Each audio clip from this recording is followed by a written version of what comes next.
Now, this isn't a video me hitting on either one of these cameras because both of these are pretty fantastic. I've got a massive soft spot for the DJI Action 3, but obviously the GoPro has been king of action cameras for a long time and it still is exceptional. I will start this video off by saying if you're absolutely after the best image quality out of an action camera, and that is absolutely essential to you and your use purpose for this camera, then the GoPro is the one to go for. But I think there's 5 big reasons why you would choose the Action 3 over the GoPro 11. The first thing I do really love about the Action 3 is the dual screens. It's the only action camera that has touch screens on the front and on the back, and that is a big feature for me when it comes to changing the modes and everything. When you're vlogging or doing videos like this, generally having both screens is a great option to be able to change the settings, and you can only do that on the Action 3, and that is my first feature that I love over the Action 3 compared to the GoPro 11. So let me know in the comments down below which one you think looks best. I think the enhanced mode looks better than the 10-bit on the Action 3. I prefer the enhanced picture quality, but you be the judge. Let me know in the comments down below. Number 2 is the price. Now, the GoPro is close to £500 if you buy it off any other person apart from GoPro itself. You can get it a little bit cheaper if you purchase this through GoPro directly and you have it with their membership, their subscription service, where you get a little bit of a discount, but you have to pay £49 a year from that, and you're tied into that £49 a year unless you cancel it after you purchase the camera. The Action 3, on the other hand, is about £300 in the UK.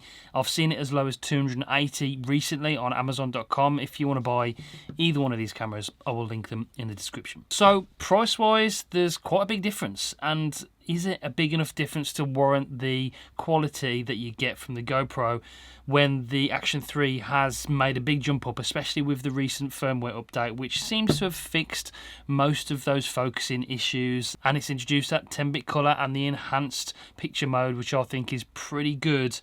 I'm not sure it does. £200 is a lot to say that this is £200 more than this. I don't think it is. I think if you're going to go for an action camera, for most people, the Action 3 would be one to go for because it's less than £300 generally if you search around for good deals. So like I said, it goes back to my first point that if you're after absolutely the best image quality, then the GoPro for professional use, maybe for TV, for videos that you're going to be showing to the public, then the GoPro, absolutely. But for most people, the Action 3 is the one I'd recommend.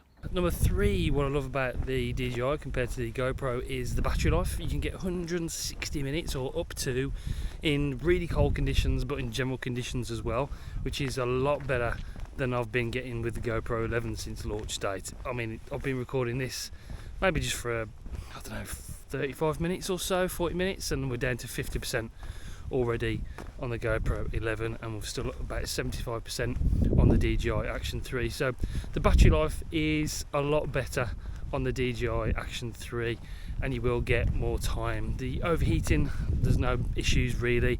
Since both have updated these cameras, we've had no issues with the GoPro. I've got to be honest, I've no real overheating issues with it. Even shooting 5.3K 25 frames per second for this video, no overheating. So that's one thing I should mention.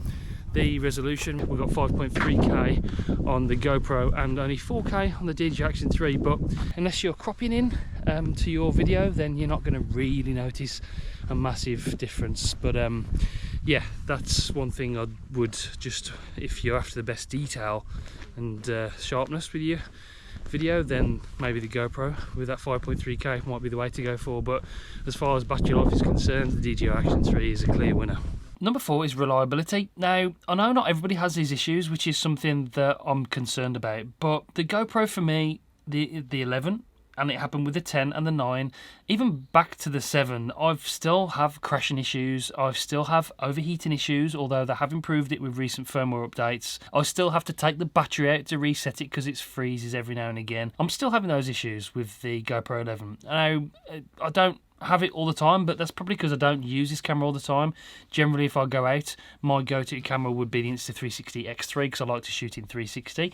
But I have had no overheating issues, no crashing issues, no freezing with the DJI Action 3. Reliability wise, I think you can probably count on this camera more than you can for the GoPro 11. That is just my personal opinion. You guys might have had no issues with your GoPro. Other people have loads of issues with their GoPro, and that's what really troubles me about that, because it seems to be a lot of inconsistency between different cameras out there and different users.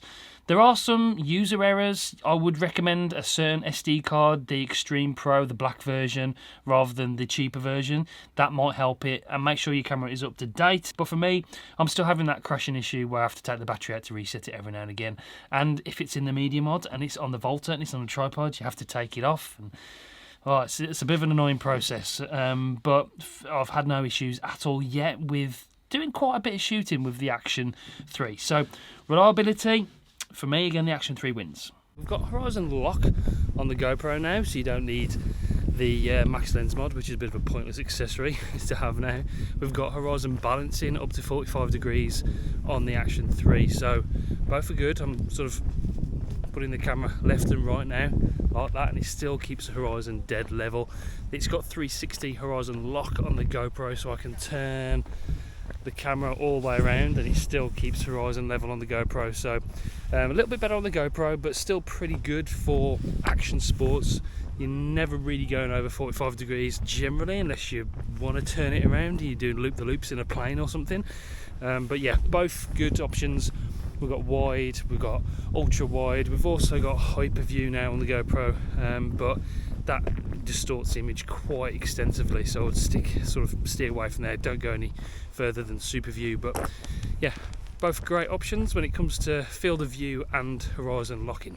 My final point is the picture quality. Now, I know I've said if you go for the GoPro, then you've got that picture quality is exceptional, 5.3K. It does look good, but you have got 10-bit, yep, and you probably could color grade that footage. But with the Action 3, you've got that decine-like, and I think if you're doing a lot of post-processing on your image, like you can do with DJI's drones, then the decine-like is probably the better codec to actually play with and make more your look. So if you're looking for more of a cinematic, especially because it's a little bit of a softer image, if you're making your footage and you want it to be more cinematic, not that you should be using an action camera, but that's a whole different video. But if you are and you want it to color grade it, make it look a little bit more cinematic, then you've got that decine-like, and the codec would be a little bit more easy to color grade in post-processing.